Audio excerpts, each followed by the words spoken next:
The envelope was thin. Ew. The kind that changes everything. I opened it standing in my kitchen, coffee going cold on the counter. Notice of default and election to sell under deed of trust. My condo. The one I'd purchased 5 years ago with my signing bonus from the engineering firm. The mortgage I'd paid off 2 years early.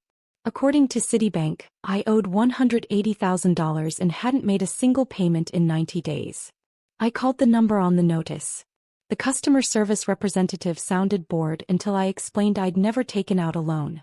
Her tone shifted. Hold please, I'm transferring you to our fraud department. 20 minutes later I understood. Home equity line of credit. Opened 4 months ago. My name on the application. My mother listed as co-owner with full authority to act. Notarized signatures. Everything appeared legitimate.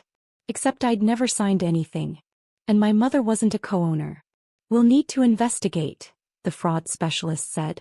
In the meantime, the foreclosure proceedings will continue unless the debt is satisfied. I hung up and pulled my title documents from the filing cabinet. The deed was clear. Sole owner. No co-signers. No joint tenancy. Just my name. My phone buzzed. I let it go to voicemail. That night, I sat at my dining table with a yellow legal pad. At the top I wrote, "The Ghost Ledger, Emotional Costs."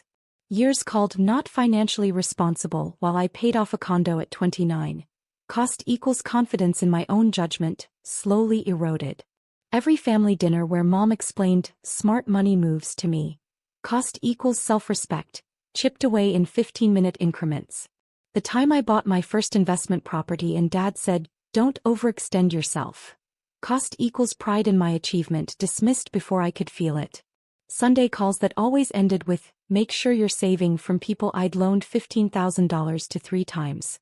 Cost equals belief that they saw me as competent, fully demolished. Being told I got lucky with my career while watching them live in a house I'd helped them refinance. Cost equals recognition for a decade of 80-hour weeks, never acknowledged. The family reunion where they introduced me as still figuring things out, while I'd just closed on my 3rd rental property. Cost equals the right to define my own success, stolen in front of 40 relatives. I stared at the list. The financial theft was $180,000. The emotional theft had been compounding interest for years. I thought about the gambler's fallacy. I'd treated my family like a slot machine, feeding in coins of tolerance and patience, convinced the jackpot of validation was mathematically inevitable. One more Sunday dinner. One more ignored achievement. One more dismissed success. Surely the next pull would pay out love and respect. But slot machines don't work that way. The house always wins. And I'd been playing at a table rigged against me from the start. The next morning I called my attorney. Rebecca Chin had handled my real estate purchases. She listened without interrupting. "Bring me everything," she said. "Title documents, the foreclosure notice, any communication with the bank. I'll request the loan file from Citibank." 3 days later we sat in her office reviewing documents spread across the conference table. The loan application featured my signature. My mother's signature. A notary seal dated March 15th. "This is good forgery work," Rebecca said, examining the signature page under a magnifying glass. "But look at the notary seal. See how the ink is slightly raised? That's from a rubber stamp.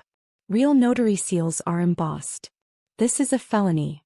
She pointed to another page. "And here your supposed signature. The capital J in your name slants left. But look at this signature from your actual title document.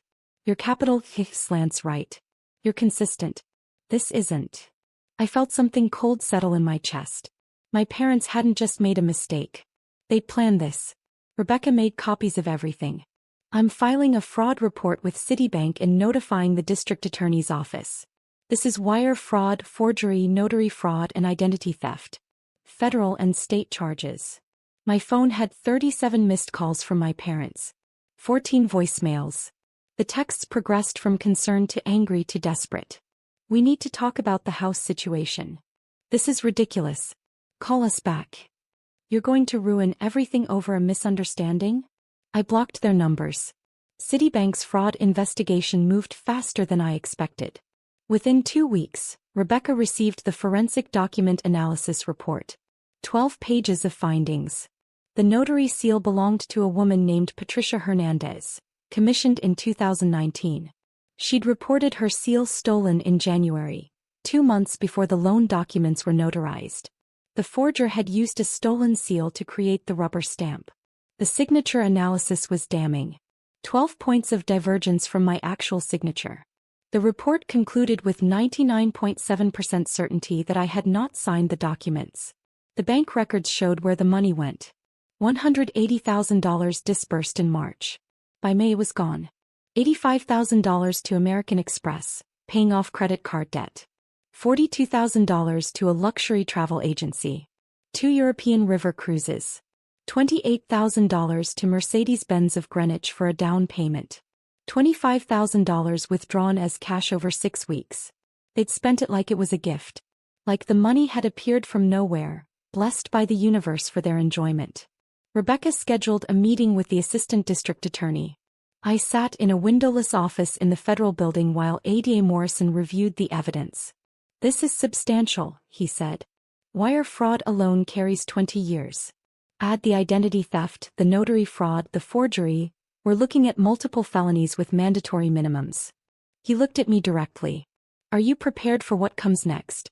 These are your parents. Once we file charges, there's no taking it back." I thought about the ghost ledger. The years of being treated like I couldn't manage a checkbook while I built a portfolio. The casual dismissal of every achievement. The way they'd spent $180,000 of my equity in 8 weeks without a single moment of hesitation. "File the charges," I said. The investigation expanded quickly. Federal agents interviewed the loan officer who'd processed the application. He remembered my father. Very confident. Said his daughter was disorganized with paperwork, so the mother was helping manage things. Had all the documents ready. Everything looked legitimate. The agents found the notary seal in my parents' home office during the search warrant execution. Patricia Hernandez's seal. Stolen from her car in a gym parking lot in January. My mother had been at that gym. Security footage confirmed it. The discovery phase revealed more. Email exchanges between my parents planning the loan. Text messages about spending the money. A conversation where my father wrote, "She'll never know. The statements go to our address." They'd rented a mailbox in my name at a UPS store. Intercepted every bank statement. Every notice. Every piece of evidence of what they'd done. The U-Haul appeared at my parents' house on a Tuesday morning. I heard about it from my uncle, who called despite my request for no contact with the family. "They're moving," he said. "Downsizing. The Mercedes is gone. Your mother is crying every day." I didn't respond. "She says it was a misunderstanding. That you gave verbal permission." "I never spoke to them about any loan," I said. "The forensic evidence is very clear about that." He hung up angry. 3 days later he called back. He'd seen the evidence packet the prosecutor sent. He apologized. The criminal charges were filed in August. 4 federal counts. 6 state counts. The arraignment made the local news. Greenwich couple charged in $180,000 mortgage fraud scheme against daughter. My phone erupted. Relatives I hadn't heard from in years. Friends of my parents. Everyone had opinions about family loyalty, forgiveness, moving forward. I changed my number. The civil suit was simpler. Citibank dropped the foreclosure proceedings and absorbed the loss. They filed their own criminal complaint and sued my parents for the full amount plus damages. The bank's attorneys were efficient and merciless. My parents' attorney tried to negotiate. Rebecca forwarded me the offer. My parents would plead to reduce charges if I agreed to a restorative justice process and family mediation. I wrote back 3 words, "Absolutely not." The trial was scheduled for March. It never happened. In February, their attorney called Rebecca. They wanted to plead. The plea hearing was brief. My mother cried. My father stared straight ahead. The judge accepted their guilty pleas to wire fraud and identity theft. Sentencing was set for 60 days out. I didn't attend. Rebecca sent me the transcript. The judge's words, "You violated not just the law, but the fundamental trust between parent and child.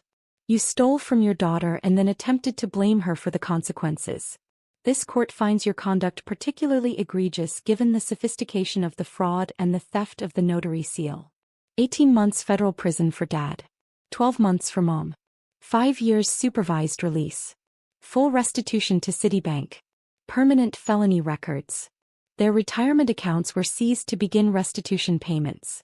The house went into foreclosure. My father's consulting business evaporated when clients learned about the conviction.